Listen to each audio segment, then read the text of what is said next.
Alright guys, BLM here back with a new video, and in this video we're back with another player ranking for a recently finished Survivor season. Here I'll be doing my player ranking for Survivor 47. We're here I'll obviously be ranking every player from the season based on how well I feel like they played on this season. With that, let's start off. We got 18 players to rank here. At number 18, the player I think played the worst on this season ends up being TK, the second boot of the season. Where, again, I think TK is a player that, again, should have had so much potential. I mean, he's someone that, again, just comes into the game, is part of an archetype that, again, you would assume would do well. Again, this very athletic guy. A guy that, again, we see him have an instant bond with someone like a Kyle. I feel like a lot of people in the preseason were talking about him favorably. Again, I thought TK would be someone that would have an easy ride to the merge, but then he just plays the season all wrong. Now, to be fair, I do think an aspect of TK's game that did very much disfavor him is the fact that obviously he did go on that initial journey where because of that he missed out on the initial bonding time with his tribe, and we see like Sue just instantly dismiss him because of that, to where, again, I think that is something that was very unfortunate there. But TK's still someone that, again, I do think he does pretty poor work in his management of his relationship with Tiana. I never really had that close of a bond with her, where supposedly it was all through Kyle, and again, he really was just never able to really secure those numbers in that majority, to where while he, again, tried to build this majority of Kyle, Tiana, and Gabe, where really Kyle was the only person that seemed to be somewhat loyal to that group, and he didn't have the greatest like social finesse to be able to get out of sticky situations where, I mean, like, to be fair, like the situation that we get shown in the show is one that really isolates Tiana, which I do think was largely just a misunderstanding. It wasn't a spot where like he was intentionally trying to throw Tiana under the bus. He just simply did not realize it was Tiana, the one that was smiling, that was being referred to by Jeff. I think that's just a spot where I don't think he really just understood what was really happening there. But I do think as a whole, again, he obviously plays a very suboptimal game. I do think he really lacks the ability to build these social connections, though, again, realistically, I don't think he's the worst of the worst. All my initial opinion of him was that he is an all-time bad player. I do think, really thinking about his position in the game, I don't think he's actually that bad, specifically because, again, I do think he was very much disfavored by that initial journey. But, again, I think on this season, which is a season of, again, I think mostly competent players, I did feel like at the end of the day, TK here has to be at the bottom at number 18. Now, number 17. And this one's a bit closer. I think this one was a little bit up in the air for me. And at 17, I'm going with a player that I don't actually think did that much wrong. Like, I don't think there's a very, like, definitive thing I could say that cost this person the game. That person is the first boot of the season. We got John Lovett. And again, John is someone that I don't think did that much wrong in the game, but I think he's in a spot where obviously he just comes into this tribe kind of disfavored. Again, he's on the older side of things. He's the oldest person on his tribe. He also comes off very intellectual. And obviously I think that's a spot where, like, again, how much do you fault him for speaking in the way that he does? Like coming off very articulate and having these very funny quips along the way, to where, again, I think clearly John is someone that you just see him speak in that opening scene and he instantly comes off as very threatening. And I feel like that is something that, again, like, you can fault him for sure, but I do feel like it's something that I would not fault him as much as many other people that do things more blatantly wrong, where, again, I think John is someone that seems, again, very affable. He seemed to be well liked by his entire tribe. No one seemed to actively dislike him. They just thought he was more threatening than someone like an Andy, and also, again, was physically weaker than someone like Andy, where, again, I think that was also a reason as well, where, again, obviously, again, you still criticize him for not being able to really gel with his tribe. The fact that, again, there was that 4-person alliance, he was on the outs with Andy, and they picked Andy over him. Again, that is bad. Again, I do think there are qualms to be had there, but, like, I don't think there's anything I could point out about John that this is the thing that cost him the game. And I think because that, again, John's a pretty decent first boot. Again, he's at least top half in the spot where, again, I think there's so many other players that would do so much more actively wrong. Yeah, I think TK is someone that did more actively wrong than someone like John. There's a reason why he's higher here. Now, again, I debated him in the next person, though I think that person was a little bit more screwed by certain other circumstances, to where, again, John is someone that, again, I just think naturally coming into this season, he was not really poised particularly well. I don't think he was given a good starting tribe for him. And also, again, I think there were these other biases coming into play based on, like, how intellectually he would speak, to where, again, because of that, I do think John is someone that, again, is fine, but still at the end of the day, still a first boot. So at the end of the day, I do have to have him here, number 17. Now, number 16, moving on to a player that, again, very much debated this one, as I think there are actually more similarities between this person and TK than there are between this person and John Lovett. Yeah, I also feel like this person got a little bit more screwed than either of them. And at number 16, we do have Asia Welch. And obviously, Asia is someone that I was so excited to see on this season. I thought someone that had a lot of potential, though doesn't really end up living up to that. And again, like TK, I do think the initial journey played a factor into that. The fact that she was gone from her tribe at the very beginning, I think definitely played a factor into her not having these initial connections, and allowed for this other 4-person alliance and it being the initial majority that end up forming. And I think also, again, left her out of being involved in the Teeny, Kashan, Genevieve alliance. As again, I could very much see Asia being that third had she been there initially, especially considering Teeny's recognition of her from RGP, to where again, I think Asia again does get pretty screwed over by the journey, but that's not the only reason. As again, TK obviously is someone that was also screwed by that. But the reason why she is a spot higher is largely because of the Rome of it all, where again, Rome is someone that seemed to be this big target. I mean, while he was in that initial core group, it didn't seem like that was actually a loyal group that was actually going to stick together. It did seem like Rome was someone that would have probably gone home had he not found all the advantages that he got. And because he found the idol, which again was keeping him safe for that first round, it did seem like he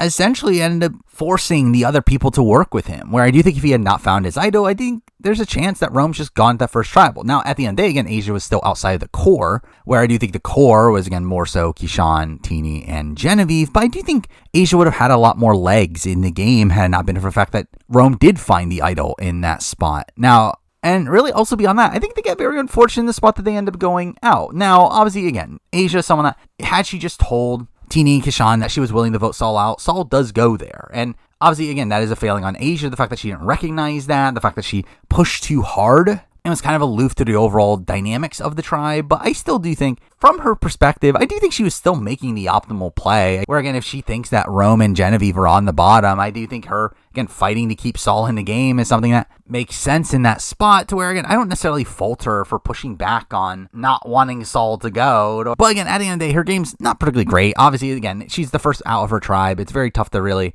prop her up too much. Though I do think she gets, again, very unfortunate in how things play out, even though her actual gameplay within that is also, again, a bit suboptimal, but yeah, I think is enough to put her here at 16. Now, number 15, putting on this person that I think might debatably be one of the worst players to make it to the merge phase, or I guess mergatory, and that person is Rome. And I think Rome is clearly a really terrible player. I think he's someone that, obviously, again, just isolates a lot of people, has this very cocky attitude that people just don't gel with. I mean, of his starting tribe, it seemed like a good chunk of them hated him. Or again, had he not found that initial idol, I do think he is gone. And he proceeds to obviously be eventually gone by time of mergatory, where he's just a consensus boot, where he blows up his own game even more in that spot. To where, again, I think Rome is a very sloppy player, and I actually debated putting him even lower on the list. The reason I didn't, though, is because I do think he did do good work in building a bond with Genevieve. For a while, Genevieve was willing to let him go. I do think Genevieve was someone that genuinely wanted to work with Rome, and ultimately ends up fighting for him to stay in the Kashan vote, where, again, at least he survived around the gameplay without some sort of advantage. I mean, technically, he had a vote steal, obviously, but, like, I think he would have stayed there even without the vote steal. And again, a lot of that because of his connection with Genevieve. And I do think that is something to at least, like, minorly praise him for. But again, everything else he does in the game is pretty bad. Again, he isolated Saul, and despite him trying to work with Saul again down the road, he was not able to do so just because of how badly he burnt him. He got on Kishan and Teeny's nerves, and we get Kishan like leading a blindside against him just because he's such an unreliable ally. Again, his treatment of Asia also is pretty subpar as well. And we get to the merge where, again, he's just so sloppy there, again, trying to throw Kyle under the bus. And again, Kyle, who in himself is not a particularly good player either. And if Kyle's winning a battle against you, I think that's also a bad sign. Where, again, I do think Rome is a very bad player. The reason he is as high as he is here is simply because, again, he got the loyalty of Genevieve for a while, enough to keep him through a round of gameplay. That's something. Though, again, I did very much debate putting him lower, but at the end of the day, I did feel like 15 was about right for him. Number 14, moving on to another person that survived a round, but not much more than that. Well, some sort of safety, but really not much more than that. And that person is Annika. And again, Annika's a player that, again, obviously, like, survives the first tribal. She goes to the first tribal, survives there. Even then, again, there's talk about blindsiding her, but again, it doesn't go through, so at least there's that. And following that, she's really primed to be the second boot for really the rest of the pre-merge. Only for her to obviously end up being the last pre-mergatory boot. But again, she was kind of lucky to get in that spot to begin with, where had she lost a challenge at any point before that, again, she's obviously just gone, where she just seemed to be largely unaware of her game. And I think that's kind of an issue with Annika, as she's, again, seemingly a player that has potential. Again, she had this very good relationship with Rachel and had this good relationship with Sierra, but again, not a good enough relationship with Sierra to actually make Sierra loyal to her. The fact that Sam ends up goading Sierra into voting her out is kind of insane, considering I do think that's a very bad move for Sierra's game. And I think Annika just ended up being so tunnel vision on getting Andy out that she was kind of just unaware of what was going on around her. I knew, again, I think there is some unlucky circumstances, the fact that she loses her vote along the way, and through that makes it even more likely that Sierra flips against her, as again, Sierra doesn't really have the leverage to keep her at that point. But also, it's like, I feel like Sierra was going to side with Sam either way. So again, Annika's just a player that, like, felt like she was on top for the majority of the game, even though she really wasn't, and was just always going to be blindsided whenever they went to tribal once again. And again, even during that initial John Lovett tribal, John and Andy wanted her out, and even Sam at that point was clearly not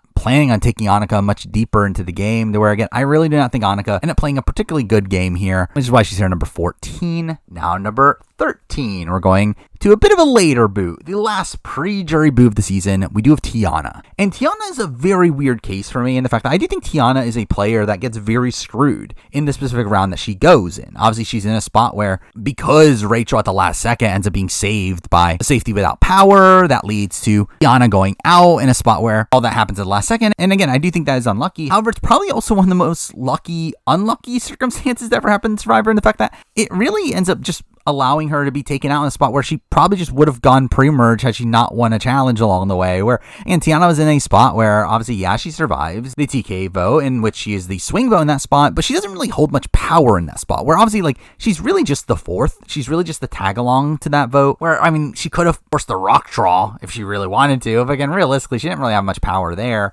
And I did seem like she was, like, largely tricked into thinking that she's, like, really close to the women, where, again, the likes of Caroline and Sue seem to be playing Tiana the entire time, particularly Sue. And again, I don't think Sue ever really planned on taking Tiana that deep into the game. Caroline, again, probably looked at Tiana as more of an option, but again, I do think Tiana is someone that, again, had they gone to tribal again, I think she probably does go. I mean, at this point, like, based on what we know of the Tuku dynamics, I think Sue would just follow along with whatever Gabe was doing, and Gabe was someone that wanted to keep Kyle around over Tiana, to where, again, I do think Tiana would have very likely gone to her, because that, again, like, at that point, like, is she really that different from Annika? And really, actually, she might be worse than Annika, considering at least Annika had, like, a very solid number one ally in Rachel. Like, Tiana didn't even really have that. She had Kyle, but even then, Kyle's willing to throw her in a bus. But again, she makes it further than Annika. And I do actually think she plays the merge, like, fine enough. Obviously, she does survive over Rome, and beyond that, it did seem like she was gaining some traction, gaining some allies, again, with someone like a Saul, and then there's talk about this all-women's alliance, so again, there probably would have been some leg room for Tiana had she survived the round that she went out in, but also she probably shouldn't have been there to begin with. Again, I think she gets very lucky in the fact that she was there to begin with, and at the point where she gets screwed over and her going home, she's essentially just going home in a tribal that would have happened in the pre-merge had they lost any of those challenges, where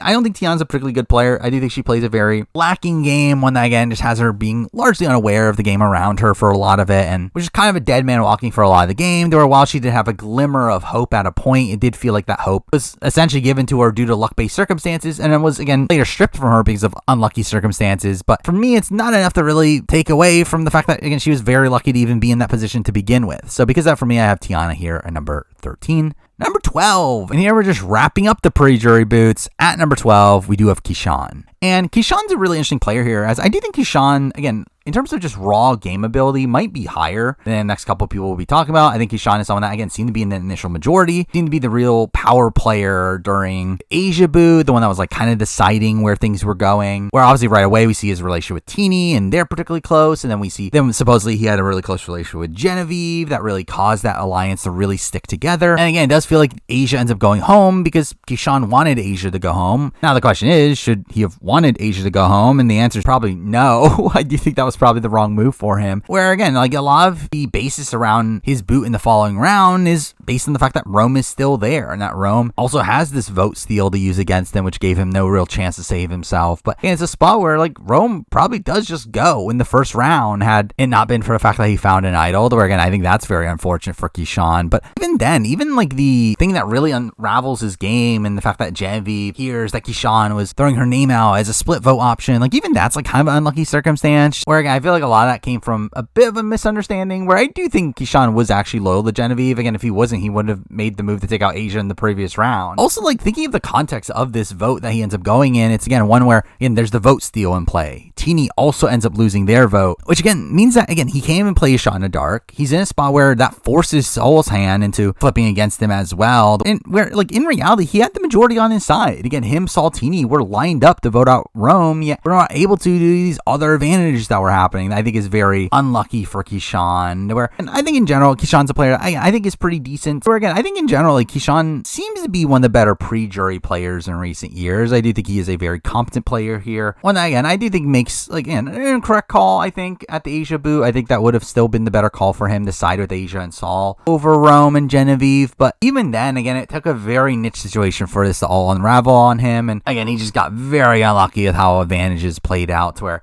again, I do think Keyshawn is a solid player here, best of the pre-jury phase, so he's here number 12. Now number 11, where we're really going to blow through a lot of the early jurors in a bit of a streak here, where realistically, again, I think this is a mostly balanced cast. I mean, as I mentioned beforehand, I do think most of this cast is actually like pretty competent at the game. So these first two we're going to mention here are people that had pretty sloppy pre-merge games, but were able to squeak it out to the merge and have like, again, a fine run post-merge, though even then, again, we'll talk about it. At number 11, though, we're starting it off with a player that I wanted to put higher, but I just can't. At number 11, I have Saul. And again, Saul's a player that I think by the time he goes, I think he makes you think that he's a pretty decent player. Like, obviously, there's that stretch in the post-merge phase where, again, like, he leads the charge in getting rid of Rome, and that's something. He obviously finds the advantage to save Rachel, and again, we see him, like, building connections there. We get talk about Saul's secret agents, and again, it feels like Saul's on the rise, and then the entire game crumbles around him. To where, again, while he did seem like a player that, again, could have built up this army eventually, he just simply is not able to get to that point. And realistically, I don't know if that point was ever actually happening. I mean, even like someone like Andy, who, again, was someone that Saul could have potentially picked up, talked about how he still wanted to get rid of Saul in a few more rounds, where realistically, again, like, I think the fact that Genevieve, of all people, flips on Saul at that point is, again, pretty bad for his game. Again, I think that makes it so that I don't really see the path for Saul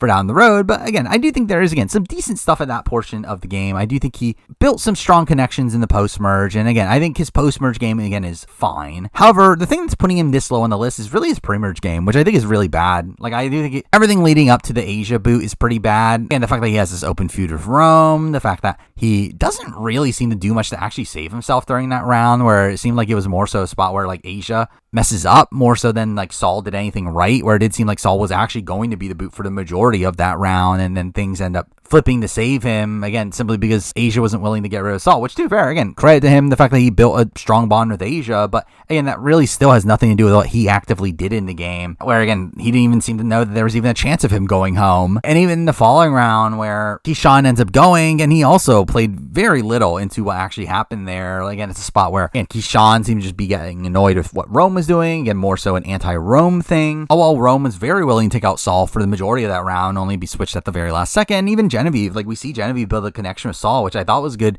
at the time, only for Genevieve to then proceed to want to target Saul by the following round, which was very questionable from Genevieve, but I think also pretty bad on Saul. The fact that, again, he really just never had these real connections that really end up progressing him through the game, and he just kind of lucked out in many situations. To where, again, I think the fact that he even makes the merge is a miracle, but once he gets the merge, again, I think he does do some good things. But again, very little of that ends up actually being effective. Again, I do think he handles the Rome situation at the merge pretty well. I think he probably sides with the wrong side during the Sierra boot. I think he would have been better off actually probably going with the Gadas, especially considering we see like someone like Sam actively try to save Saul during his boot round, where again, I think the Gadas would have been better allies to him than the Tukus. But again, I at least respect the fact that, again, he's still a player that is going to try. Again, when he learns that he's on the bottom, he still really does scramble at the last second, and we do see him even like start a live tribal, where at least there's that. But I do think most of his game is, again, very, very sloppy, and considering he's also, like, again, a relatively early boot in comparison to the next person we'll be talking about, and the next person we'll be talking about someone that literally survived over him in that round. Again, I do think it's a spot where I do have to put Saul here, number 11. Now number 10, and now we're moving on to, again, a similar style of game, even though I think there's a debate that Saul is a better player than this person, but I do think this person's game is on the same level, just slightly better, I guess, and that person is Kyle. And again, Kyle is someone that I don't think is a good player. I think Kyle is a player that is just a bit too passive in the game. I think also very aloof at certain things going on in the game. I don't think he really has much of a strategic bone in his body, or at least a good strategic bone in his body, to where I've never really seen him do anything particularly good strategically. And again, I think Kyle's a player that, again, I think is probably worse than Saul on paper, but again, I think when looking at the games that they played on this season, I think their pre-mergers are pretty similar. Like, obviously Saul survives more tribals than Kyle, but even then I do think Kyle probably survives over Tiana either way. But again, the fact that he's on the outs during the TK vote is pretty bad, but even then, like, he had more solid allies at that point. And Saul is someone that was just like kind of dangling in the game after the Asia boot. Like, Kyle still had Tiana, who was like actively working with him. And while he burnt trust with Sue by voting for her. I don't really like fault him that much. And I think that's more so an indictment on Sue just being such a vindictive presence in the game. But again, he's able to get to the merge, where from that point on, obviously he wins every challenge except for one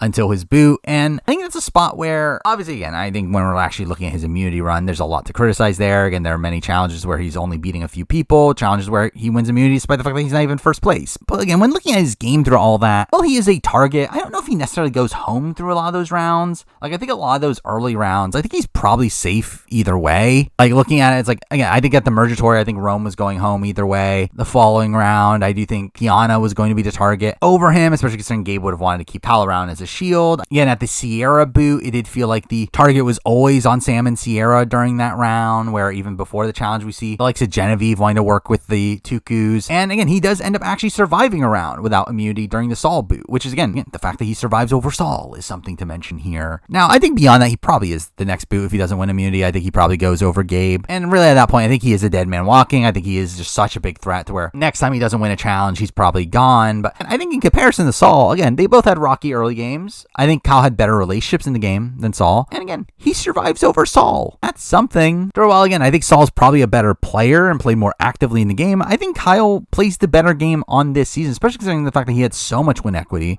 where it seemed like if he had somehow gotten to the end, which again is very unlikely, probably goes on to win the game. But also, again, we have to factor in the fact that I don't think he really does much to actually save himself towards the end. Again, the fact that he didn't want to go in that journey during his boot round is kind of ridiculous. And even then, again, didn't really feel like he even came up with a compelling campaign along the way. But again, I do think Kyle is a player that, again, I think is bad for the most part, but I think in comparison to Saul, I think he's like a step above him. So again, he's here at number 10. Now number 9. At number 9, we're going a bit earlier into the merge, where now we have the first juror off the board. We got Sierra. And Sierra's a weird player to assess here, where I think it's a bit tough, actually, in comparison to like Saul and Kyle, and the fact that obviously she is taken out before them. However, again, a pro for Sierra over them, and the reason why she is higher than them is because her pre-merge is better. Now, I think a qualm there is the fact that I don't know if she's necessarily making the right decisions during that pre-merge, but she is in the power position during the pre-merge. Again, she is in the middle of the Gada group. Again, having really strong connections to the women, having the Breadmakers Alliance, while also having a very strong relationship with Sam, and they pull in Andy. And again, I think her work in the pre-merge is very, very strong. I think the issue obviously comes from the fact that she ends up keeping Andy and then proceeds to just kind of mismanage that relationship, where even then, even keeping Andy is not necessarily the wrong call if you're able to maintain Andy after the merge, though. And it does seem like she kind of drops that and is just willing to let go of Andy post-merge, which is bad. But even then, again, she survives over Rome. I mean, that's something. Now, realistically, I do think her and Sam were always probably going to be the targets coming into the merge. It did feel like they had pretty big bullseyes on their back, to where, again, had their group gone to tribal at Final 12, I think it's very likely they're just booted there. And really, even if there was a normal tribal, I think, again, her boot is probably just around earlier, to where, again, that's definitely a criticism there. I do think she, again, mismanages her threat level coming into the merge. But again, I do think her pre-merge is better. Again, I think her pre-merge is, again, a very solid one, with her just being in the middle, being the sole decision maker, even though, again, I do think the decisions that she makes are very questionable, which is, again, why it's a bit of a tough decision. I do think at the end of the day, I would still say she's better than the likes of Saul and Kyle, who are never really that well positioned in the game, where I feel like, again, she was at least at the top of the pecking order on her original tribe, which is, again, for me, enough to be here number 9. Now, number 8, we're moving on to a player that I think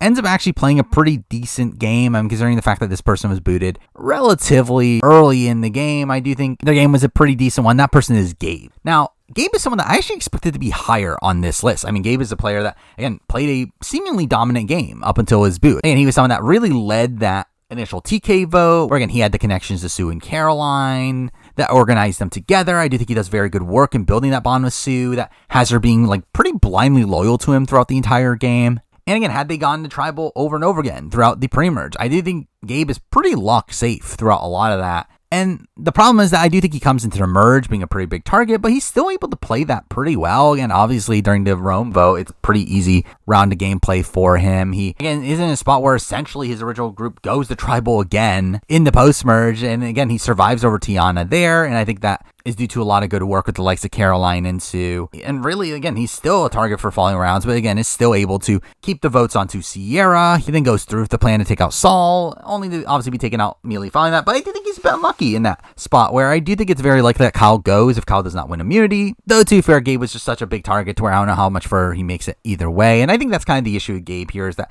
again, I think Gabe plays a pretty dominant game in a sense that he was kind of at the top of his alliance for the entire season. Had he gotten to the end playing the game he was playing, I think he is a pretty strong winner of the show. However, I just think he was in a position where that was very unlikely to happen. And especially because of, again, the fact that he ends up going in a spot where both Kyle and Caroline flip on him, meaning that his own alliance members were not really solidified with him. Again, I think that is a pretty bad sign. And again, Gabe is someone that I do think plays a mostly very solid game up to his boot, but I just think by the time of his boot, I just don't really see the path forward. And that's the main reason why he's as low on the list here, where again, I think there's an argument that Gabe was playing more optimally than some of the people we're about to be talking about. It makes me mad the fact that, again, supposedly it seemed like he had win equity. Again, like maybe there is a argument for him being much higher on the list, but I do think it really is the fact that I just don't see the path. I really just don't see how he makes it to the end, or even if he survives this round, considering the fact that both Caroline and Kyle did not want to take him to the end. Literally no one else outside of Sue wanted to take him to the end. He would literally need to win out, which I don't think I'm seeing Gabe as someone that's that likely to do that, to where, and I just think his endgame path is pretty non-existent, which is the reason why he's this low, where really outside that, I think the game he played up to the point that he was booted was pretty strong, but it was a game where it felt like he was kind of dangling by a thread throughout the majority of it, and because that's tough to put him much higher, so again, I put him here number 8. And now number 7, and really top 7 of this list here ends up being very strange, the fact that it is the top 7 of the season, though their order is extremely mixed up here. Where again, I do think this was a weird group of endgamers, and the fact that I do think we got a pretty decent batch of endgamers, though all played extremely flawed games, and that kind of leads to the ordering of all of these just being kind of all over the place. Anyway, starting it off at number 7, we do have a player that made it pretty deep into the season, but made it deep into the season with very little agency and not really getting their way a lot of the time, and that player is Teeny. And again, I really debated Teeny and the next person we'll be talking about, where I feel like those two are, again, kind of similar to a degree. I mean, I think Teeny's actually someone that probably has more win equity than the next person we'll be talking about. Actually, a person that I think has a serious chance of winning the game in certain jury scenarios, unlike, again, some people, which, again, probably think that Teeny's a massive goat. But, again, we do see the jury being pretty high on Teeny through the first few jurors. Where, again, I think Teeny would have had a shot in certain scenarios, but really the issue with Teeny's game is obviously the fact that they just have very little agency throughout a lot of it. Again, they start off the game seemingly in a majority group, seemingly being the swing votes, but somehow, even despite being the swing vote, Teeny still isn't in a spot where they end up exerting much will there, in a spot where, again, they have this really close relationship with Asia. They want to keep Asia around, despite that Asia ends up going home, where, again, it feels like a spot where Kishan was more so the decision maker there, and Genevieve was someone that guided them to making that decision. Where, again, Teeny themselves just got nudged to do a move that they didn't even want to do, and even then ended up not voting for Asia by the end, which even in itself is a very questionable move that could sow some distrust with allies. But again, they follow that up with being on the outs during the Kishan boot. Now, again, I will give her like some minor credit in the fact that Genevieve obviously decided to keep them around, thought they were a good ally, and again, still planned on being loyal to Teeny, at least initially, where we do see the following round where, despite being blindsided the Kishan vote, Genevieve is probably the most loyal to Teeny in that spot, even though, like, obviously that doesn't really last. But in coming to the merge, I feel like Teeny, again, is playing decently enough there. Again, while, again, not really necessarily getting their way, again, they are well liked by the cast. They're in a pretty decent position. No one's really coming for them. But even then, I mean, during the Sierra boot, it's a spot where, again, they want to get Sam out. They fail at getting Sam out. Even before that, they actually want to work with the Gadas, and it's really Genevieve and Saul that push them away from working with the Gadas. At the final 10, they're also in a spot where they're blindsided once again. Again, their closest ally is Saul. Saul gets blindsided. They're told about the plan at the very last second, but again, not really much agency there. But again, following that, Teeny ends up, again, getting back to a decent enough spot, again, when the underdogs start to take over, again, at least in a majority when Gabe and Kyle go home. Again, they seem to be one of the bigger proponents for getting Kyle out, where, again, that's at least something. They'll obviously proceed to get blindsided the following round, where Caroline goes home, which is pretty poor play from Teeny, especially considering, again, they were so wrapped up in wanting Sam out and really had the information to realize that this was all a ploy, especially considering how obvious Genevieve seemed to be with the fake idol in a spot where, and why would she talk about it in front of Sam when Sam is supposedly going to be the victim of the vote split? Clearly, this is something that Teeny should have been able to pick up on and realize that this was all a ploy, though obviously doesn't. Though, to be fair, again, them losing Caroline isn't necessarily the worst case scenario, because concerned, Caroline's someone that the jury seemed to be willing to vote for. And again, following that, Teenie does become the swing vote. Again, we see Teenie flip to take out Rachel the following round. And again, I think actually gets kind of unlucky in the fact that Rachel does have these advantages that keeps her safe, that stops them from getting Rachel out of the game, which essentially dooms their game, as obviously Rachel's just going to win at the end. But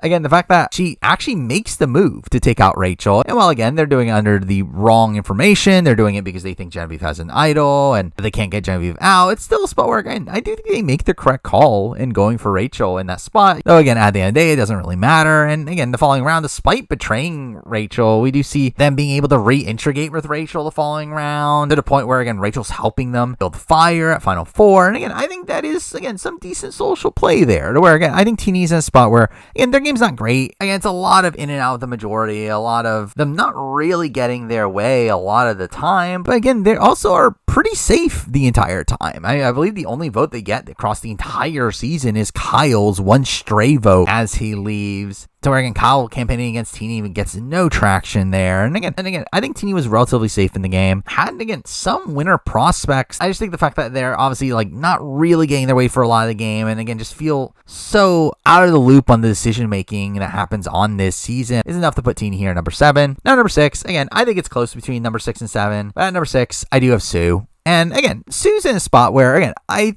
think Sue probably can't win the game. I'll be pretty shocked if there is a final 3 scenario where Sue can win. I think she's a 0 vote finalist in most given situations. I think that's a spot where, again, I think Teenie has her beat. Again, Teenie obviously is someone that, again, I think gets jury votes. I think could potentially win the game in certain scenarios where, again, Sue can't. And I think that is obviously something to demerit Sue in this spot. However, I also feel like Sue's game is just a lot more stable. And to be fair, a lot of that's because, again, Sue is a lot more, like, passive in the game and never really, like, strived for too much. Again, she really just does whatever Gabe wants to do for the beginning portions of the season. And after Gabe goes, she's really just hung up on wanting Kyle out. So, again, there wasn't really much gumption from her, but there also wasn't much failure from her. Or, again, it's not like Teenie where Teenie has an agenda and just fails at getting that. Sue doesn't really have much of an agenda of her own outside of, again, getting rid of Kyle. And she eventually gets that. That's something. And again, I think plays a pretty stable game. Again, never targeted throughout the game. So even then is, again, one of the few people still looped in with Rachel. When Rachel goes on a run, though, to be fair, that's probably a demerit in the sense that obviously she was just playing for third at that point. But again, I think there is something to be said about a player that's able to stay in the majority for most of the game. Again, the only time she's blindsided is when Gabe goes home, when Caroline goes home. And even when Caroline goes home, she's in the majority. Every other point, she knows what's happening. Even during the Andy boot, supposedly she was actually the one to actually keep the votes onto Andy, where Rachel actually wanted to take out Sam, and Sue really wanted Andy, and to be fair, that was for more emotional reasons. But again, she still gets her way in that spot, and she's able to get Rachel to acquiesce in that spot, to where, again, at least that's something. And again, I think Sue's someone that, again, plays a very stable game, a game that, again, has less flaws than Teenie's, but also has less to praise, simply because, again, there's nothing that she's really doing. She's just there for a lot of the season. And really, I think there's a world where, again, you could debate her being lower on this list, but I think the fact that she just had such a clean ride to the final 3, no one ever wanted her out. She was in the majority for most of those rounds. To me, even though, again, there's not that much to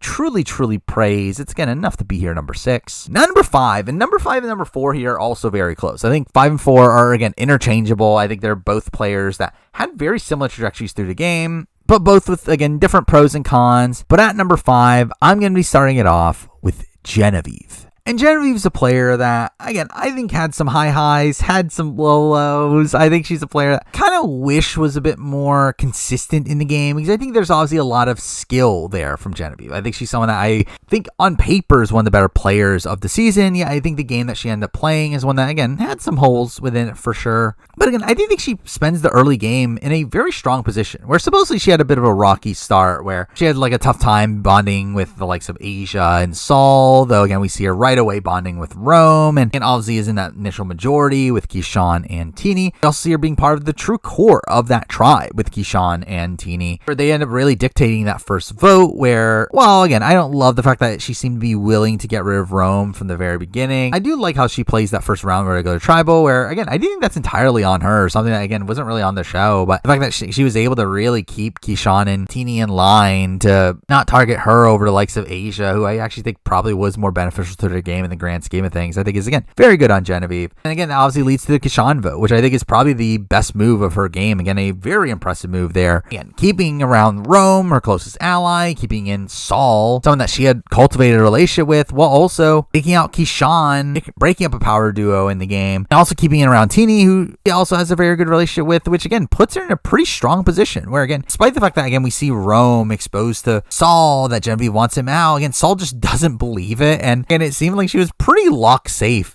Coming into the merge, I mean, we do see her right away just be kind of willing to throw Rome away, which again, I don't know if she really could have done anything to save that. I think Rome was, again, obviously putting a foot in his mouth the entire time, but obviously she does fail to save an ally there. And again, we do see her holding this vendetta against Saul. And we do see her proceed to be involved in the Sierra vote, even though again there she does want to target Rachel instead, fails to get the votes on Rachel, but again, still pretty integral in Sierra going home, where again, she's a pretty major vote in that, and flipping away from the Gata group. Then we get to the Saul vote, which is really where I think her game just kind of crumbles, where I really still do not like this move. I really don't understand how people really defend this move, where again, I get the fact that Genevieve did not look at Saul as a good ally, that she never really trusted him, but the thing is, Saul seemed to, and again, it did feel like a spot where, yeah, I get that Saul was again a player that had potential, that was potentially building up an army, but again, I don't think anybody was actually buying into that, though. It's like, who are Saul's numbers outside of Teeny? To where I do think for her to be this like driving force and taking out Saul just felt so misguided. And again, if it was a spot where Saul was going home anyway and she was attaching onto that, I don't think that's as egregious. I think for her to actually like actively put this plan together, make it well known to everybody that she's the one that put this plan together, just feels so misguided when, again, Saul was someone that was supposedly willing to take her to the end. Talks about in his exit press that he wanted to go to the end with Genevieve and Teeny, which again, I don't think Genevieve should go to 3 with Saul, but again, I think you can very much take him deeper to the game, especially when you have these other threats in the game, like again, Rachel, who she wanted to get to the previous round. But again, I think she's very effective in getting Saul out. Again, I think she does very good work, pulls in Andy, gets all the Tukus on board, but again, it's just a move that just felt so unnecessary. And again, it ends up really ballooning her threat level, to where following that, she ends up being this massive target on the board. She ends up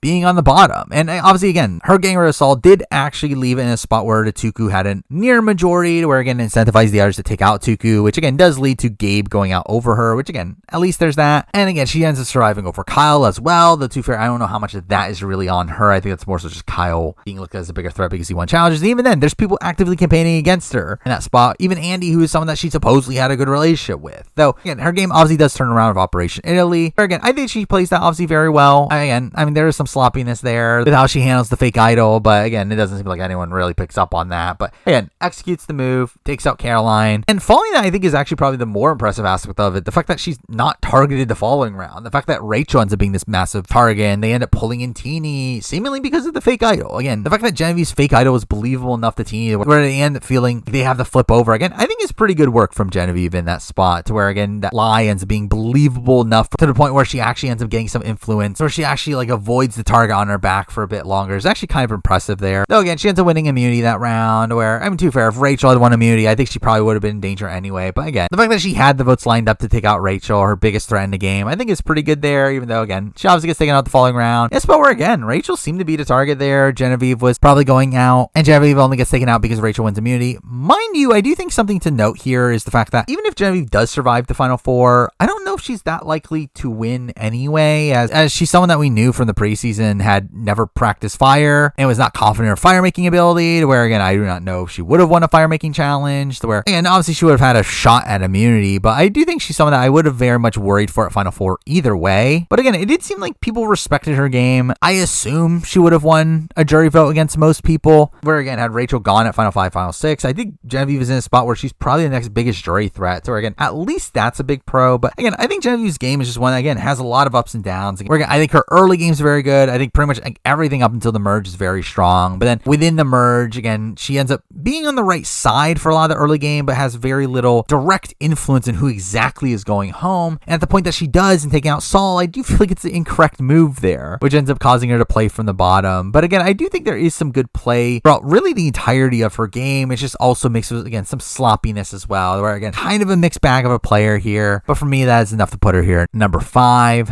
Now, number 4, again, I think a player that was in a similar position in the game as Genevieve, with, again, different pros and cons. But at 4, I'm going to go with Sam. And Sam is a player that, again, in comparison to Genevieve, and plays a very similar game. Again, they're both at the top of the pecking order at their original tribe. They're, well, again, not fundamentally with Sam. Again, he essentially becomes that. Again, while he is technically on the outs of the Breadwinners Alliance, he's able to pick up Andy. He has such a good relationship with Sierra, though, where she flips on that alliance in a spot where, again, it does not benefit her in the slightest to do so. And he really is able to take the reins of the Gada tribe. Now, again, you can debate if that was worth it, considering they were about to merge. But again, I think he does do some pretty impressive play during the early days of Gada, only to then make a pretty critical mistake at the merge. Again, I think he really mishandles his relationship with Andy, something that he admits himself in his exit press, to where he lets Andy be the split vote. He seemingly takes Andy for granted coming to the merge, which leads to Andy flipping on him and him being on the bottom following that. Again, he loses Sierra, his closest ally, and really it feels like a lot of his game is based around the fact that people perceive him as someone that should be a threat. But the reason why he's even kept around over Sierra is because this notion that, again, Sam's this bigger target in front of us that could be the shield in the game, which is something that I think actually ends up helping him navigate through the game. So again, I think that is a major reason why the likes of Genevieve and the likes of a Gabe do want to keep Sam around as this meat shield. But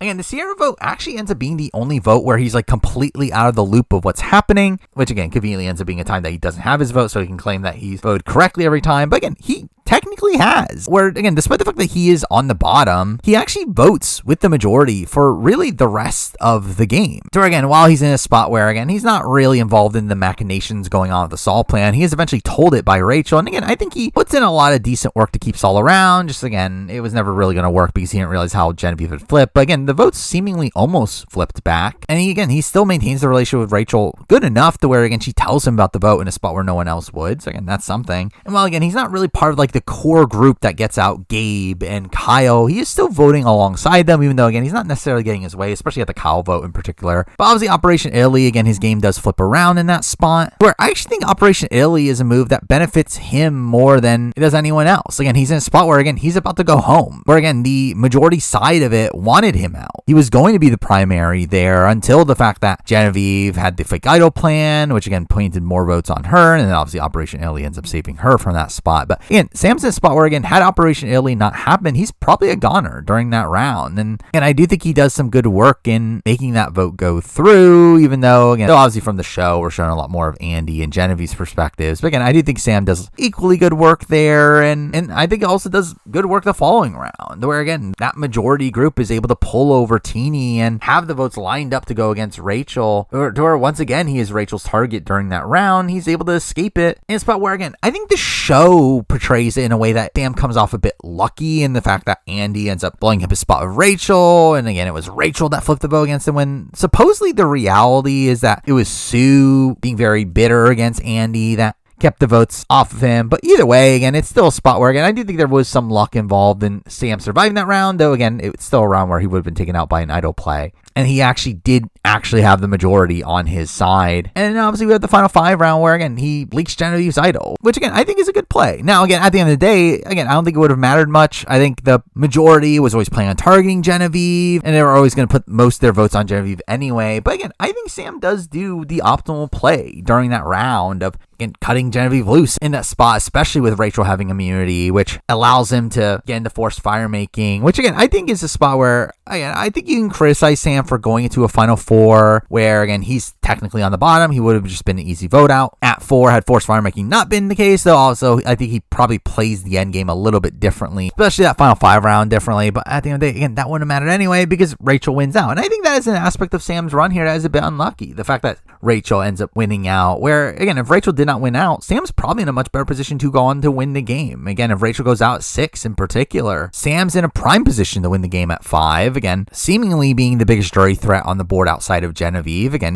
maybe Andy could turn it around at Final Tribal, but Sam's probably a very likely winner. So I think it's Rachel winning out here that really makes his path very narrow. And again, I do think his win in fire making obviously was very fluky, though. Again, it's still forced fire making anyway, so I don't really put much credence into it either way. But again, I thought he put up a good fight at Final Tribal, and despite the fact that he was going against this juggernaut and Rachel, who just seemed like a very clear winner, I think he, again, performed pretty well in that spot. I think he plays mostly optimal optimally there. Again, I think he comes up with good counterpoints to her arguments. So again, I think he does well there. But really just in general, again, like I think his game is again on the same caliber as someone like Genevieve. I think it's not that big of a difference. And again, I really debated the two. I think there is a big debate between the two games where again, they both were in dominant positions early on. They both lost control throughout the merge. I actually think this is a minor point towards Genevieve in the fact that she actually maintains up more of that control for a bit later, and the fact that she's still within that majority. She's actually, again, one of the people that leads to the Sierra boot in her flipping over to the Tukus. We also see her again leading charge against the Sol vote, which Sam is unable to do. So again, I think because that Genevieve would have an edge, along with the fact that Genevieve would have had more win equity by the end. But I actually do think the pro for Sam, the reason why he is higher here is because I think Sam does manage his threat level better. Because again, Genevieve's in a spot where I don't think Genevieve can get to the end of the game. I think it is pretty impossible for her to get to the end of the game, especially considering her lack of fire making ability, to where again, I think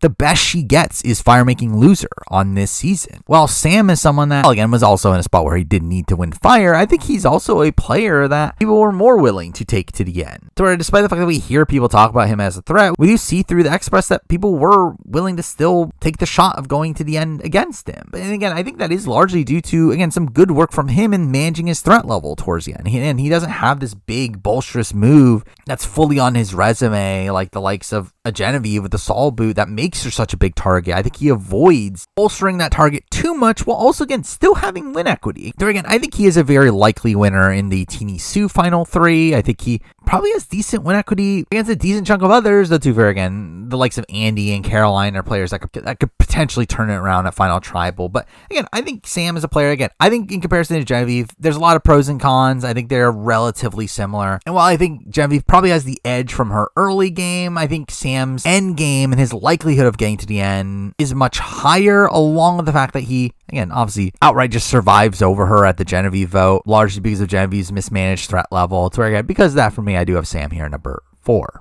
And now number 3, and again, I think that a lot of people will probably be upset at this decision. Some people will probably think it's insane who the top 2 players on this list are. But at number 3, I have the winner of the season. I have Rachel. And again, Rachel, I think, is just such a tough player to assess. As I talked about in my review, I think Rachel is a player that is so skilled for the game. I think she's a player that feels so well-rounded and someone that has this natural game ability. The problem is I don't feel like it really translated to how she played on this season. And again, this is a ranking of how they played on the season of Survivor 47. This is not a ranking of how Rachel is in any given season. Because again, if we're doing that ranking, I think Rachel's probably number 1. I think probably the top 3 are, again, Rachel, Genevieve, Sam, who we've obviously all run through at this point. I don't think the top 2 on this list are the top 2 players in the grand scheme of things, but I think they played the top 2 games because I think they had a lot more unlucky circumstances that ended their games, while also, again, still could have potentially won the game had they gotten to the end. And I think in general just played more optimally throughout the game. All while Rachel is a player here that, again, wins the game. And again, there's credit to that. Though I think her path there is just extremely sloppy. And really, to be frank, the only reason Rachel is actually number 3 on the list here is solely her win equity. The fact that obviously Rachel was perceived as this big threat and would have won the game against seemingly anybody after the Kyle vote off is a major reason why Rachel is number 3 on this list, as without that, she's probably below the likes of Sam and Genevieve. I think Sam and Genevieve have higher highs in their games and navigate through the game a lot more smoothly than someone like Rachel.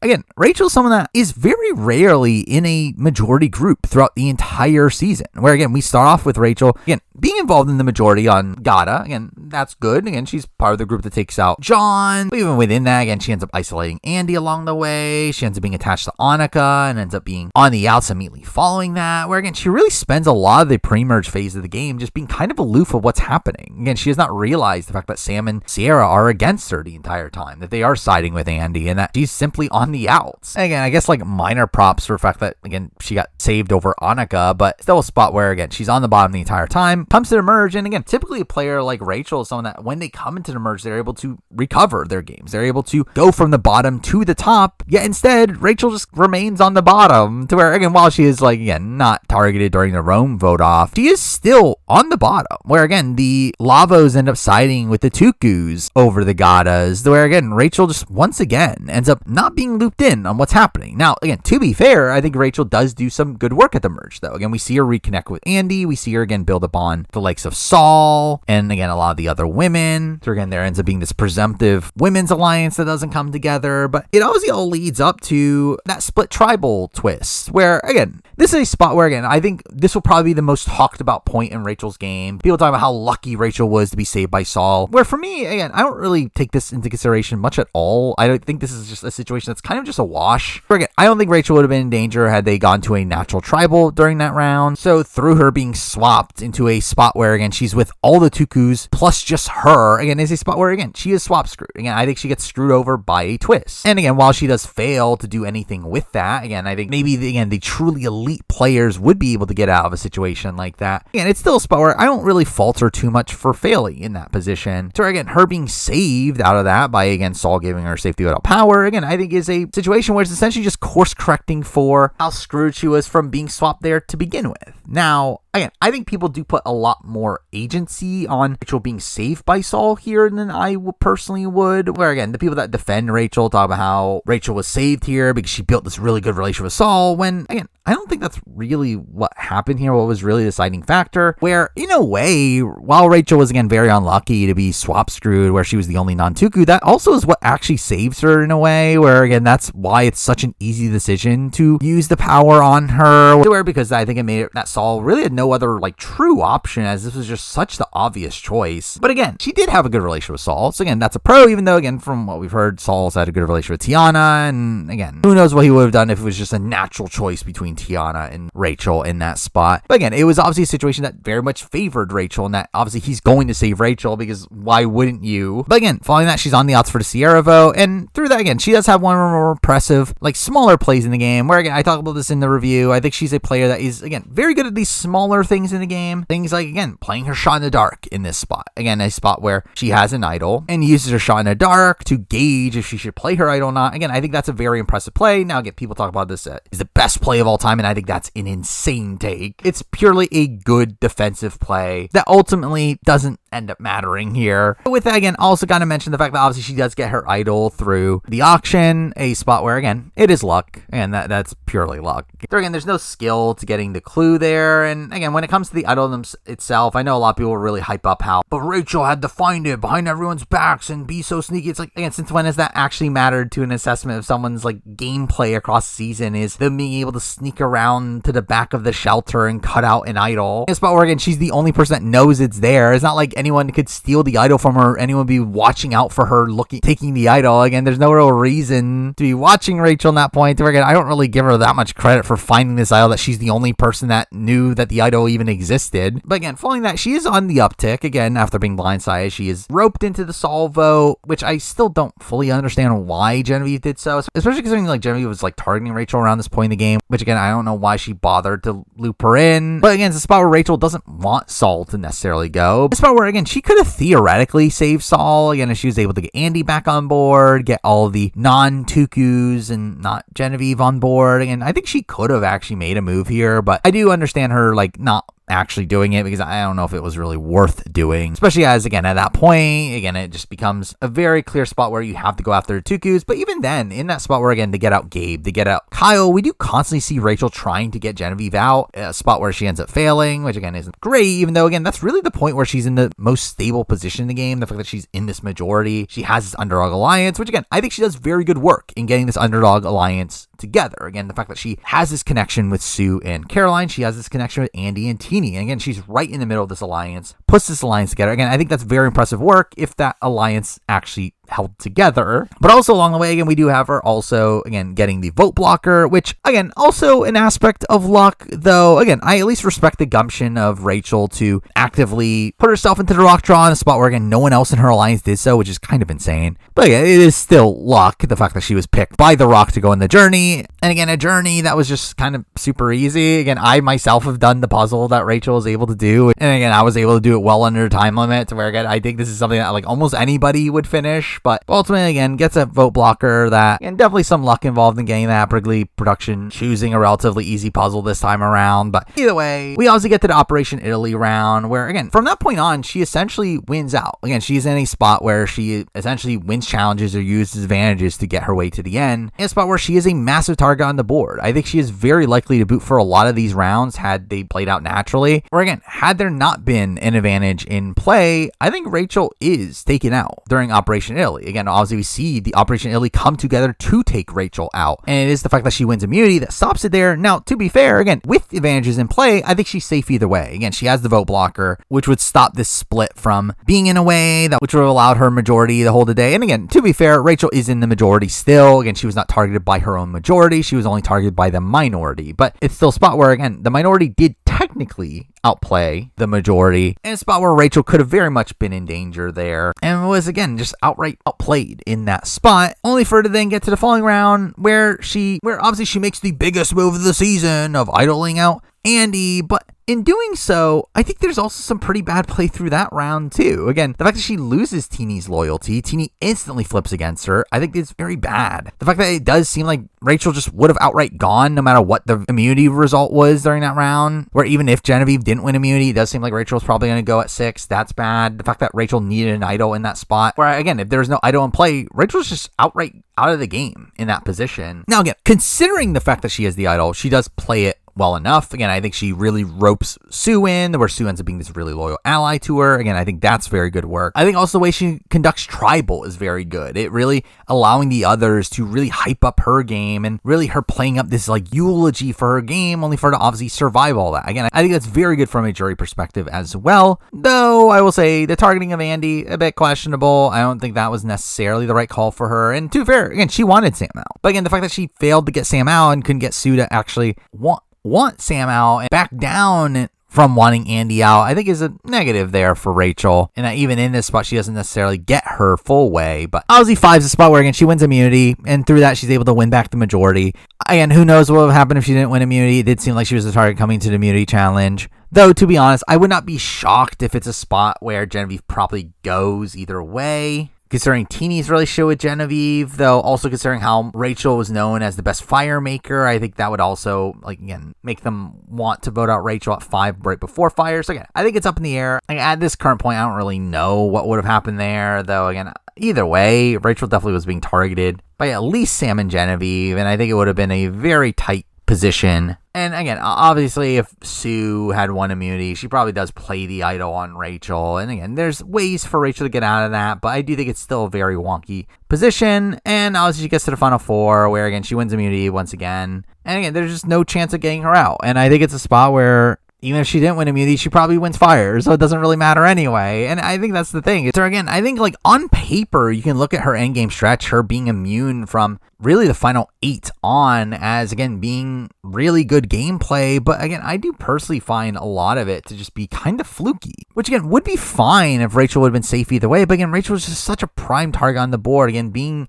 a major target for final 7, definitely would have gone final 6 if it had not been for advantages. Potentially even out at final 5. And again, probably the people that people actually wanted out at final 4, to where, again, I just think Rachel, like, really mismanages her threat level and only gets by it due to advantages that she got through pretty lucky means. And again, obviously not dispelling the fact that, again, there is luck in Survivor. There obviously is. But that doesn't mean that I think certain players are more lucky than others, and certain situations are more lucky than others. Again, I've talked about this numerous times at this point, including in a philosophy of the game video that will maybe come out sometime next year. But again, challenges are inherently random. Obviously not the fact that you can win a challenge, is obviously there are going to be challenges that just cater towards people's skill sets. But that's the thing, is that challenges are determined by production. What challenges show up at what specific points is a production decision that is completely out of control of the players. So again, even like the fact that Rachel was able to win these specific challenges is a luck-based situation. The fact that she was given these advantages in these specific ways are all also very luck-based situations. So again, did she do things to increase her odds? Yeah, for sure. But that doesn't mean that it wasn't a very lucky circumstance that these things happen. And again, obviously there are still luck-based circumstances within the social strategy aspects of the game. Again, even if Rachel had been able to navigate through the game in a way that had her maintaining this majority alliance, again, there's still luck-based circumstances within that.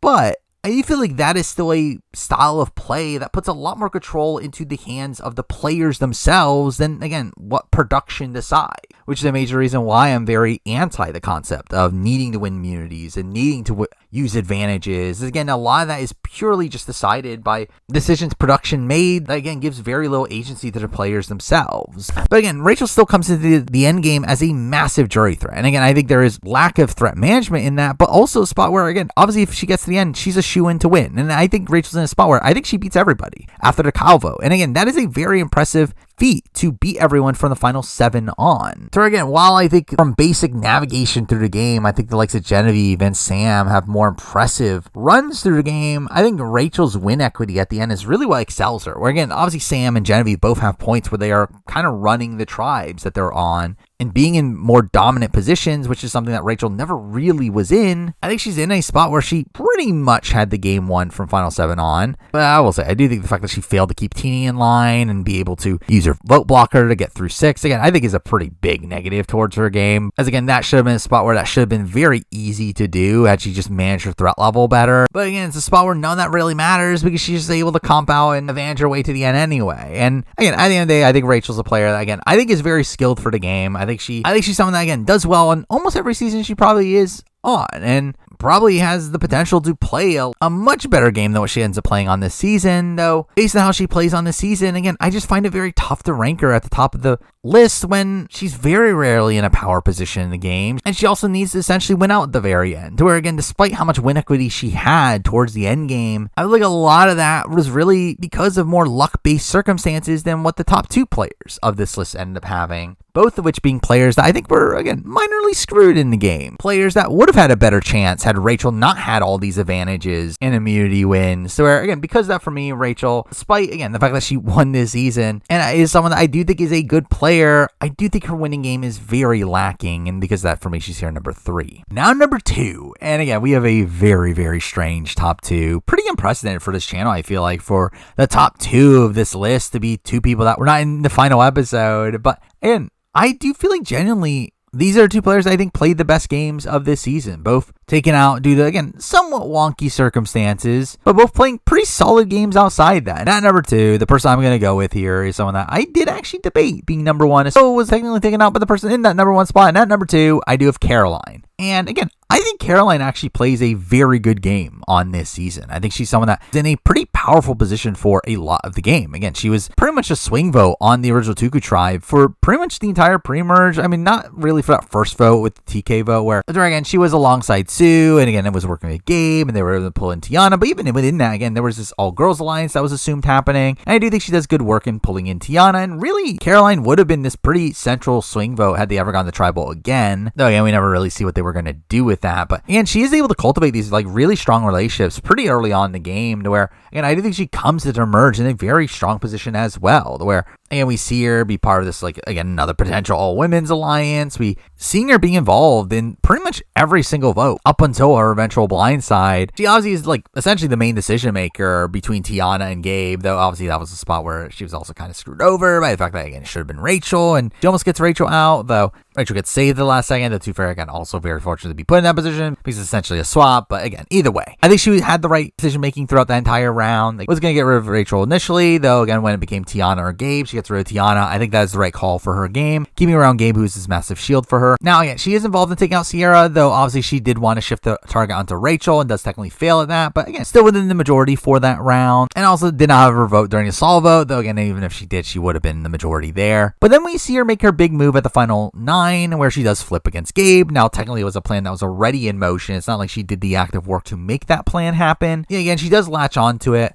Now, again, you could definitely debate whether or not that was good for her game. Again, I personally still stand by the fact that I do not think that's the correct call for her. It works out for her, and she was actually in a pretty decent position following that. And was able to recover pretty cleanly. Again, build the underdog alliance, still have her close connection with Sue, also have Rachel as a really close ally. Again, she does end up being in a good spot after this move either way, but I do think keeping around Gabe for a bit longer, especially over Genevieve, who is a more antagonistic figure for her, again, I do think would have been the correct call there, where at least Gabe was someone that, again, wanted to take her to the end. Yeah, he was like undermining to her and kind of wanted to drag her through the game. Again, he's still someone that's going to be very primed to be taken out later. And again, when he eventually does get taken out down the road, you can maybe take a bit more credit for that because you could have maybe been involved from the very beginning that time. But either way, I do think she then proceeds to, again, play pretty well the following round. Again, being able to pick Sue back up as an ally, be part of this underdog alliance, lead the charge against Kyle, where it does feel like she is one of the main people that kept the vote onto Kyle. Now, again, the question is, should she have gotten rid of Kyle? That's a little bit up for debate as well. And again, really is these like debates for me on like whether or not she makes the right call for her game, being again things that kind of nudge her below the number one person for me. Again, I do think Caroline is someone that, again, I think plays a very impressive game, is in a very good position throughout a lot of the game. I don't know if I necessarily agree with some decisions she makes, particularly towards the end of her game. I think this is a spot where, again, getting rid of Kyle, especially over Genevieve, again, I think it's debatable. I think it's someone that, again, I think Genevieve's just a much more dangerous player in the game. Even over like Sam, I think is like questionable. Again, I think Kyle's just such a ripe target that everyone knows they need to get out. And it would be a target that would solidify this underdog group, work together to get out, as I think Kyle was the most blatant jury threat on the board at this point. But either way, again, nothing too detrimental, as again, she still comes in the following round with the majority, where even after Andy flips, again, she still has a 4-3 majority. Though obviously, again, she gets sniped out of the game here due to Operation Italy, which again, I think is a very wonky circumstance. Now, again, I think there is suboptimal play throughout it, which again, it's still definitely criticism against Caroline, but it's still a spot where, again, she had the majority. And she had a 4-3 majority. And even in the spot where her alliance screws up and splits the vote and Andy flips, even in that spot, she was not the initial target. Rachel was the initial target. They wanted Rachel out. The entire plan was formally to take Rachel out, and then Rachel ends up winning immunity, which kind of screws Caroline over here, where again, she was the backup. Even beyond that, again, a lot of things need to go right for this plan to even happen. And actually, had Rachel gone, I think Caroline is in a pretty prime position to go on to win the game. Again, with Rachel gone, again, Genevieve and Sam are still these ripe targets on the board. Andy's not incentivized to go to the end with them either way. And at that point, if Caroline gets to the end against really any of the people in her alliance, I think Caroline is someone that could potentially win the game, especially in an Andy Sue final three. So again, this move actually almost ends up working in her favor, but again, it ends up instead just kind of sniping her out of the game. In this spot where, again, I do think she does some things wrong here, particularly in how they split the vote. Again, that is really just a criticism of the entire alliance as a whole, is allowing Andy to be in the top half of the split, which again, we'll talk about that in a bit. But I do think that is something that, again, I definitely knock Caroline for, the fact that she was tricked by Andy into allowing that to happen. And it's probably where otherwise, again, she would have been fine. Also, again, obviously she had an idol that she could have used. Sue was willing to use the idol on her, and supposedly Caroline did get suspicious that the vote was flipping onto her. Instead, in her extra press, that had been her idol, she would have played it on herself during that round, though. And because Sue was on like the other side of the tribal, again, you can kind of say that this is a little bit of her being screwed over. But again, she didn't feel like she should cause all this chaos by going across tribal to tell Sue to play down on her. But again, I still think it's a spot where, again, Caroline definitely did some minor things wrong here. But really at the end of the day, most of the times, those are things that would upend your entire game. And I feel like Caroline's a player, again, I think plays a very solid game throughout the majority of the game. Again, was very solidly positioned throughout the entire game. And made some moves that I did not think were particularly optimal, but still had a lot of agency throughout a lot of the game. And someone that was not that far from being in a pretty good position to go out and win the game, considering the fact that she was like really just sniped out of the game in a spot where she was in a good position beforehand, played a pretty solid game, and particularly in comparison to Rachel, even at this final 7 round with someone that was, again, not even the initial target when Rachel was. To me, that is enough to put Caroline here at number 2. Now, number 1, the number 1 player on my Survivor 47 player ranking is somehow Andy, which shocked me when I came to this realization. This is actually what I'm going to end up doing here.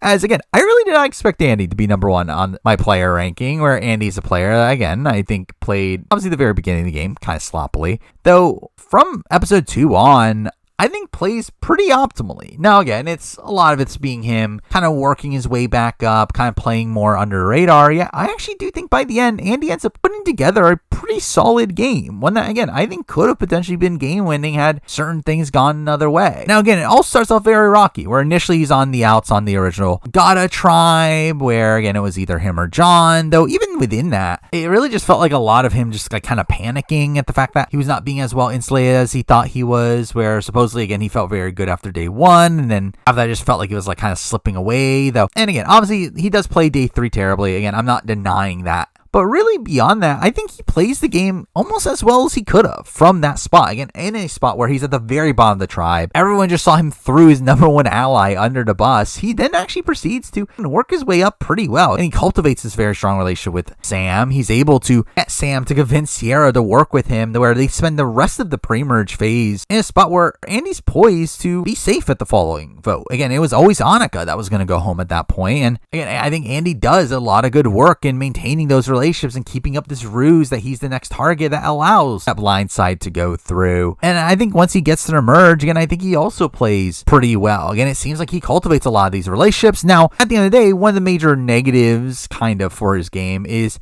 his threat management, where again, typically when talking about threat management, it's in a way where people escalate their threat level too high and become massive targets. Andy does the complete opposite. Andy is able to utilize what happened back in episode 1 to really play up this character of him being this like weak, emotional player, which again, I think is actually pretty good for the majority of the game. The problem is you got to turn that around at a point. And to be fair, I think he was in the process of doing that towards the end of his game, but I think he probably ends up relying on that a bit too much. There again, we get like halfway through the jury phase of the game and the jury still has no respect for him. And I think that is definitely a questionable aspect of his game, which does lead to his, again, win equity being definitely up in the air. And I think that's probably one of the bigger criticisms of Andy is the fact that, again, I just think it's a little tough to see where his win equity is, even though, again, I think that was, again, turning around by the end. But, again, I think he ends up proceeding to play the next few rounds pretty well. Now, again, he ends up being the split vote at the Rome vote. There, again, there is some lack of awareness during that round, but following that, again, he ends up flipping on the Gatas. And I think through that, he ends up putting in some good work, building relationships with the likes of Genevieve and Caroline and Sue. I assume Teeny, though we really don't get much of that on the show, but again, he ends up seemingly building a lot of relationships at that portion of the game and really ends up setting himself up pretty well for a post-Gata world where obviously he ends up being part of the blind side on Sierra. Now, again, it seems like it's a move where he's joining in on the move after Array happens, more so than him being actually involved in making the vote go through. But again, he's still involved in that vote. And following that is a major swing vote during the actual Saul vote, where that is one where if he didn't want that to go through, he could have theoretically stopped in, gotten the outsiders together there, though again, he ends up deciding to take out Saul, which,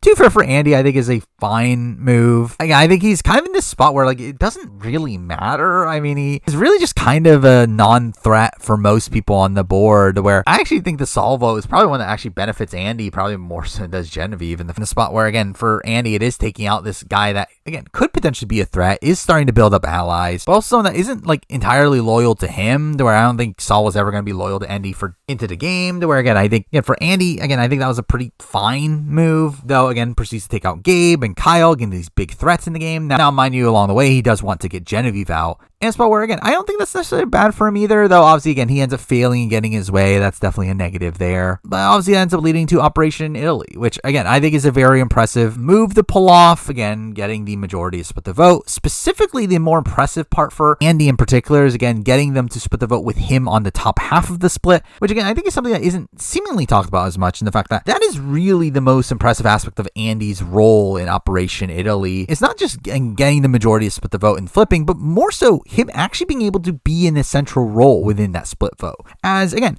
when splitting his vote, again, the optimal move is to put him on the bottom half. Again, knowing that he is the person that just went on this reward with the two people on the outs, again, he is the most likely to flip. And through that, again, if I'm in the majority, I would want to put him on the bottom half of the split. In that way, if he flips, it doesn't matter. And worst that can happen is a 3-3-1. Though because he's able to convince him to be on the top half of the split, which again, the way he does that is, again, by actually weaponizing this aspect of his game of him being looked at as this weak emotional player and being able to actually use that to get himself in the top half of the split by convincing them that he wants a move on his resume and taking out Genevieve and being that deciding vote to take out Genevieve is that big move that he wants, which again, I don't know how they believe it. Again, that makes no real sense, as obviously the bigger move would be to do what he does in flipping in that spot, where again, him just being one of the 3 votes to take out Genevieve doesn't really do anything. But again, he's able to convince the likes of Caroline and Rachel that is something that is meaningful to him, to where again, they end up allowing him to be at the top of the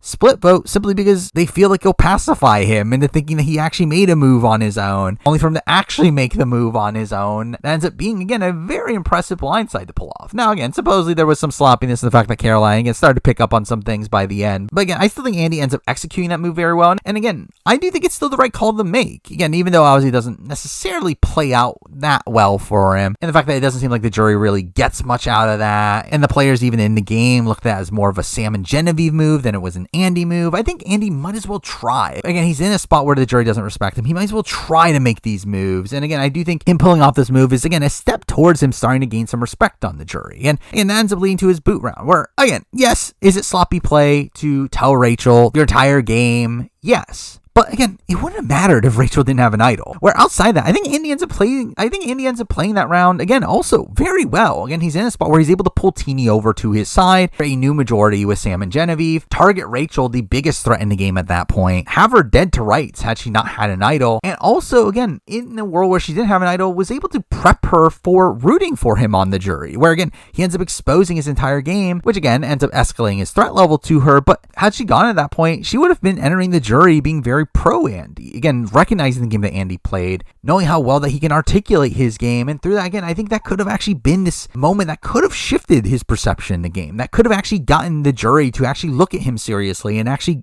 give him some win equity, to where, again, had he gotten to the end against, again, like a Teeny, a Sue, even maybe a Sam, I think there's a world where Andy can win if all those situations happen. But again, even in that, I think he gets so unlucky. Again, it's a spot where, again, just gets blindsided by Rachel's idol. Again, he gets idled out of the game, a spot where, again, he had the majority on his side. And again, had he survived this round, again, I think he has a pretty clear path to the end. Where, again, had Rachel gone here, again, I think Genevieve is obviously this clear target for 5. And at that point, no one in game is really still looking at him as a threat. With him also being really good at fire making. So again, it seems like he would have beaten anyone in fire. And again, had he gotten to the end, won fire making, made that big move in Operation Italy, had Rachel go to the jury as a promoter for his game, I think Andy could definitely go on to win the game at that point. And really just in general, again, I think Andy's a player that, again, I think plays the most optimally on this season, where outside of his episode 1, I think he makes the correct decision at almost every turn. Where really the only true negatives are him, again, failing to get Genevieve out when he wanted to, and him probably not being as proactive as I would have wanted him to be in, like, getting Sierra out. But again, really outside that, I think Andy plays a very solid game throughout the season. Again, not flawless, but again, I think that's the thing about this season, is I think everyone here is very flawed. I don't think there is a player on the board here that played a truly elite top tier game, which is what really opens up this list here to have Andy at number 1 here,